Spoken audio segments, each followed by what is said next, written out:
Hi everyone, I'm Red Hill Eagle, and this is TEW2020, the World of Sport Wrestling YouTube series. And here we are for another episode of Unleashed. It's the one following the special lockdown. So let's see what happens this week. Okay, there's a big show this week, so we kick off with an angle. It's Madman Manson, and he is interviewing Doug Williams. And Doug Williams will defend his title tonight against Yeston Reese. Reese had the opportunity to face whoever won at lockdown, and Doug Williams was crowned the new champion, defeating Boris Fedorov. So this is just Williams just cutting a promo. May the best man win. He wants a nice, good match. He's anticipating a good match, and but he thinks he's got the ability to come out on top. 39, not great, but yeah, kind of what we're looking at really for a company this size. Josh Bodum then takes on Colossus, and this wasn't a great match at all, but it was a squash match really. Colossus getting the win in 5 minutes 23 by pinfall with a Kemple of Doom. 22, yeah, pretty poor.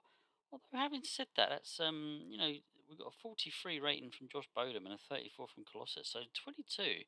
Be interested to know what dinged that. I'm tempted to look at the dirt sheet, but I won't. I'm going to hold off.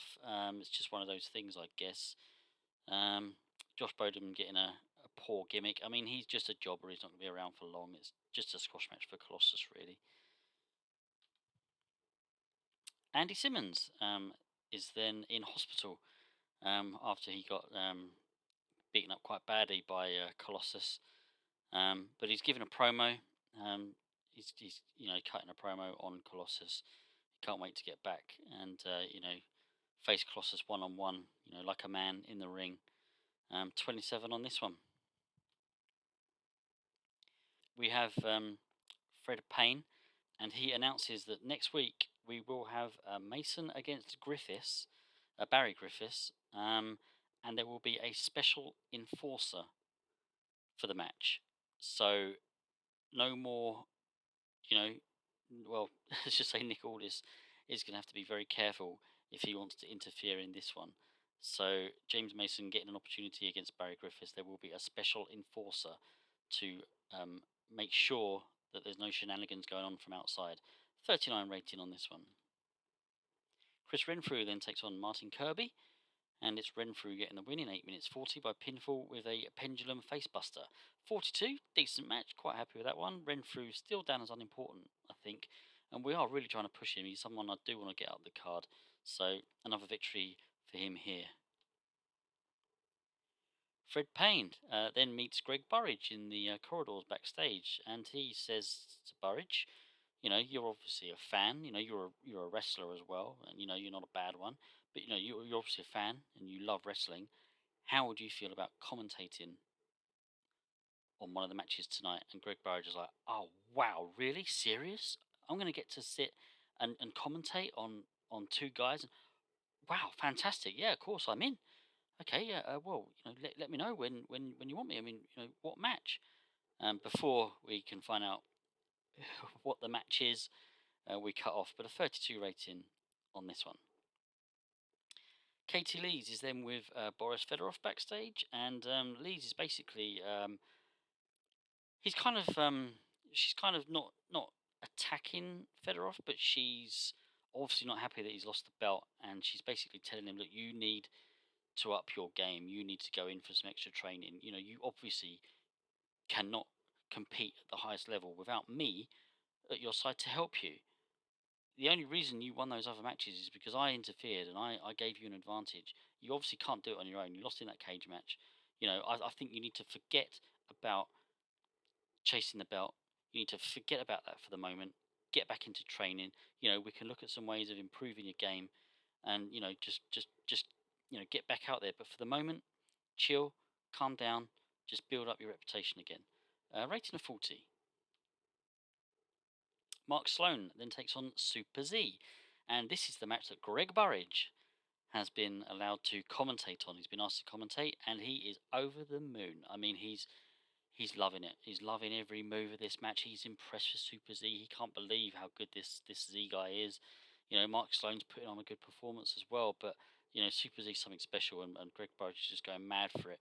It's Super Z that gets the victory, and in 12 minutes 29. So gave these guys some time.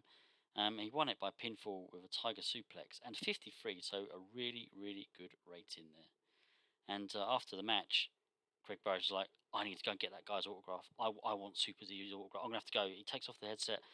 He starts rushing off down the aisle.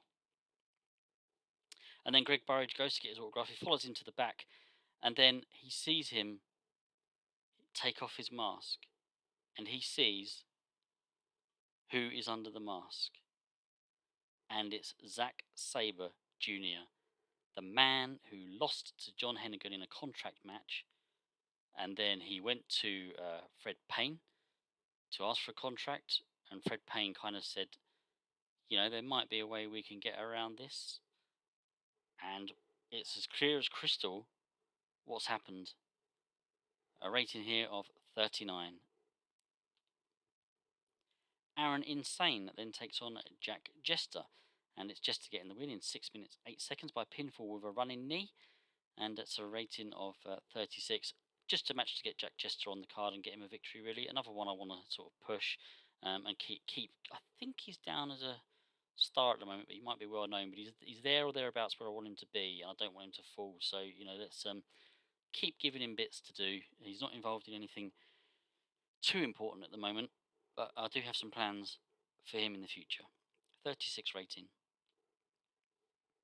Mark Haskins then cuts a promo on Colossus, and he's angry at what Colossus has been doing and what he's done to Andy Simmons and Mark Haskins. He says we'll deal with him, we'll deal with Colossus, and of course you know who he means by we. He means himself and this imaginary guy, this invisible guy that stood next to him.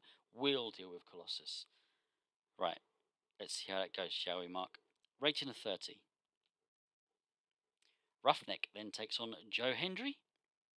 Joe Hendry gets the win in 6 minutes 50 by pinfall, a rating of 39, so kind of average, but again, just getting Joe Hendry on the card, getting him a victory. He's another one I want to push. If you looked at the roster, and I might do some kind of state of the company at some point, but I'm not quite sure yet. But if I showed you the entire roster, the unimportant, we are very top heavy on unimportant guys, but a good portion of those unimportant guys are guys I want to be higher up the card. So we are probably suffering a little bit on some match ratings because of it. But yeah, it's all for we want to get some guys over, and we're giving some guys kind of squash matches and domination matches. But this is one here where Joe Hendry gets the victory. Rampage Brown then cuts a promo on John Hendry. This is a kind of post-match, pre-match, so the matches have crossed over. Joe Hendry's finished his match, and then Rampage Brown is coming out for his. And he just cuts a promo on Joe Hendry, and a rating of 38.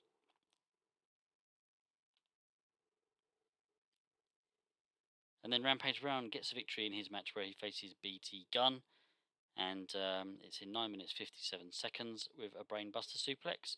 Rating of 36. So yeah, again, average. Still suffering a little bit from the road agent ratings, but got to kind of make do for the moment. Yeston Reese then cuts a pre-match promo against Doug Williams, and obviously these guys, they're both faces, so he's looking for a clean match, an honest fight. May the best man win, sort of thing. I didn't give him much time on the microphone. There was a lot going on in this show, so I kind of had to cut this promo a little bit short. But 35, and we go into the title match. Yeston Reese has the opportunity here to win the gold. But it's Doug Williams that comes out on top in 15 minutes 14 by pinfall with a Chaos Theory. So it's his first defence of the World of Sport British Heavyweight title, and it's a rating of 54. So yeah, another great match. And Doug Williams and Yeston Reese are both stars. In fact, I'm not even sure if Yeston Reese is, but Doug Williams is only a star, and it's very rare for me to have a star as your main champion. Obviously, I would, he's right on the edge. He may even be major star after this show. Who knows? But yeah, it's unusual for me to do this. It's always a major star that's my champion. So, but he's putting on a really good match here. definitely got to be pleased with that one. So, yeah, 54 rating. Doug Williams retains the gold. Post match, Yeston Reese is attacked by this mystery hooded figure who seems to have it in for Yeston Reese for whatever reason. A rating of 46, very pleased with that one. Doug Williams does come to the aid of Yeston Reese and chases off this mystery man. Doesn't get near him to kind of like take off the hood and find out who he is. But yeah, rating of 46. Yeston Reese a little bit shaken. He wants to know who this guy is who's got it in for him. I'm sure over the next few weeks we will have some developments there. Let's see what the overall rating is for this show. 45. I can be very pleased with that. 45 rating, that's good. So, yeah, a few more storylines sort of boiling and starting. So, got a bit to do over the next couple of weeks. We have a pay per view at the end of this month, which is Halloween Stampede. So I think it's our first end of month show that isn't an Unleashed special. So yeah, I've got really looking forward to that one. I will sort of announce matches in dribs and drabs over the next 3 shows, and let's just see where we go. I just want to thank everybody for watching my videos. I don't get the best views. I think TEW in itself is very niche. Running a British company is very niche. So I'm kind of a very niche of a niche, and I know I don't present, um, the best in the world. I'm not the best YouTuber. I don't really have a voice for audio. I've been told I've got a face for audio, but that's another story. But yeah, so but I do appreciate those that are watching, and especially those that make a comment, and tell me that they're my number one fan, and that's actually quite cool. Just getting that comment, whether it's true or not, I don't know, but it was a nice thing to read, and I do have some more plans for this channel. I do kind of think about doing another TEW save. I don't want to overdo it, but I have something bubbling in my mind, and even a couple of other games I might start playing. But please put a like and subscribe to the channel if you've enjoyed this one. If you want to see what happens next, I do, as I say, have a few plans. There's a few stories boiling. Hopefully, we'll get into a little bit more detail, and I can start getting a bit more nitty gritty with some things that are going on. So I'll see you all again soon, and please take care. Goodbye.